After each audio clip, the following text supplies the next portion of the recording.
नांदेड जिल्ह्यातील पोलीस भरती स्थगित करण्यात आली आहे। पावसामुळे जिल्ह्यातील भरती प्रक्रिया स्थगित करण्यात आली आहे। भरतीची नवीन तारीख लवकरच जाहीर केली जाणार आहे।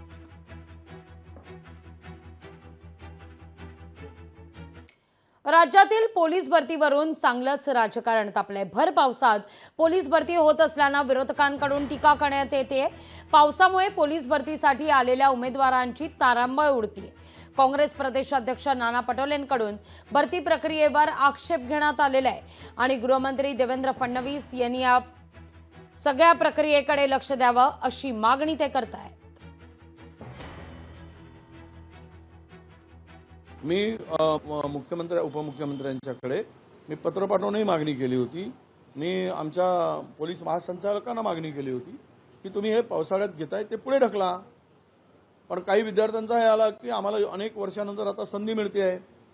आम्हाला त्यामध्ये मी उपाययोजना सांगितली की पावसाळ्यामध्ये जर घेत असाल उन्हापासून पावसापासून, कारण लाखो विद्यार्थी येतात, त्यांचे कागदपत्र भिजतात, खाण्याचे वांदे असतात, झोपण्याचे वांदे असतात, पण राज्यकर्त्यांना निवडणुकीवर डोळा ठेवून हे सगळं करायचं आहे। पूर्वी का केले नाही? याच भरती यात्रा करण्यापेक्षा पूर्वी केले असते तर अनेक विद्यार्थ्यांच्या या परिस्थितीला अनेक विद्यार्थ्यांना सामोरं जाण्याची पाळी आली नसती। पोलिसांच्या बदल्या देखील रखडल्या आहेत। मुलांच्या शिक्षणाचा प्रश्न ऐरणीवर पुन्हा एकदा आला। ये सरकार कहाँ चल रही है? सरकार नहीं चल रही है। पुलिस हो, प्रशासन हो, ये सब एक गुंडों की टोली जैसी चला रहे हैं, अंडरवर्ल्ड जैसे।